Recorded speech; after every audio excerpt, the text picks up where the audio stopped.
I had a pair of bell bottoms in the 70s because they were so stylish and they were so on trend. But as somebody who's only 5'4", what I soon discovered after wearing them for a while was they only made me look shorter and wider. And that was definitely not the look I was going for. And that's exactly what I ended up doing in my garden, chasing trends that didn't fit me. I wish a designer had told me in the very beginning, don't pick a style, pick the feeling. And number 4 is a big one because I made this mistake so many times. Oh my God. There are so many different garden styles, but I really think that a professional designer would have told me, rather than choosing a style and getting locked into it, that I should choose the way I wanted my garden to feel. Because by choosing the way I wanted my garden to feel, I can pick elements from any of those styles and still wind up with a garden that is authentically me, so that when I am sitting in my garden, I'm getting exactly what I want. So here's what I mean by that. I like calm, simple, quiet gardens. I like green, I like white. My best gardening girlfriend, the one that I go nursery hopping with, is the total opposite. She likes bright colors, she likes high energy, she likes vibrant blossoms. She's into orange, yellow, bright red, bright blue. And the great thing about choosing the way you want your garden to feel is that both of us get exactly what we want. We're not locked into any of those styles.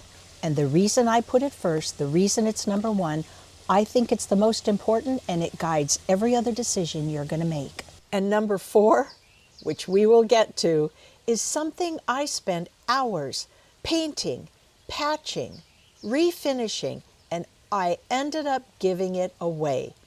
I'll tell you why when we get there. Number 2, I'm 100% certain that if I had worked with a professional designer, we would have chosen a color scheme. It took me so long to understand this. It wasn't until I decided to start using design boards that I actually realized one of the most important things I could put on it was my color palette. It will simplify shopping at the nursery. Your garden will look cohesive, whether you're like me and want calm, green, white, black, white, brown, or you're like my friend who chose a vibrant color palette. She's got every color in the world, but it all goes together and it all looks great because it's well thought out, and she's got a palette which keeps her from adding colors that do not blend with what she's trying to achieve. Now this next one is the one most gardeners skip, and that is why so many gardens turn into part-time jobs. Number 3, choose the amount of time you want to spend in your garden maintaining it. Not sitting and relaxing, not enjoying your grandkids or nature or reading your favorite book. The amount of time you want to dedicate to maintaining it. Once you do that, you will automatically eliminate plant hauls every spring, buying annuals, refreshing beds every spring, ripping them out in the fall, because I know I want a calm, low-maintenance garden. I have chosen flowering shrubs over annuals. Once I buy that flowering shrub, put it in a pot or put it in the ground, I'm good to go for the next 10, 20 years. Whereas if I had put annuals in the same place, I would have created a part-time job for myself, not the way I want to spend my gardening time. Those are the decisions that turn time in the garden to relaxation rather than maintenance. No more part-time job.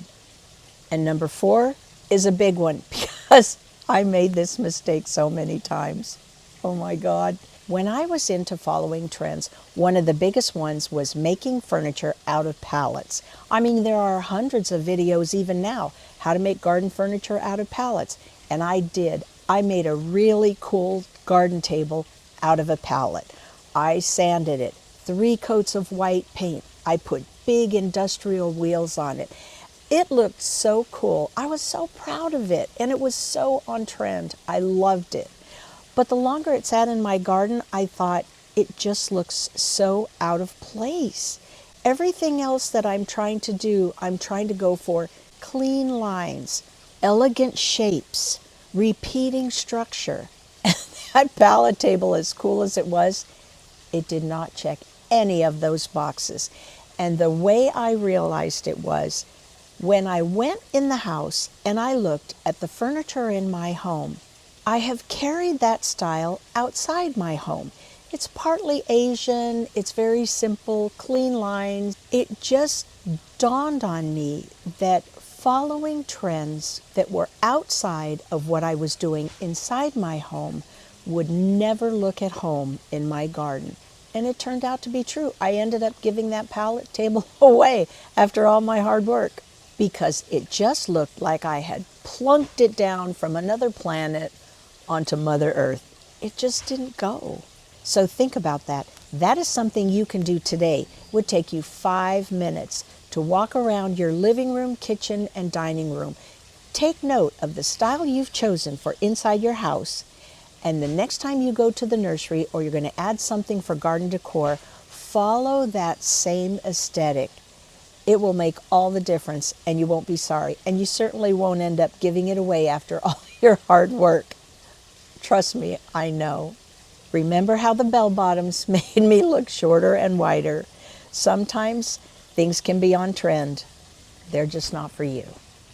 So choose how you want it to feel, choose your color scheme, decide how much time you want to spend maintaining it, and bring the inside out. Thank you so much for being here.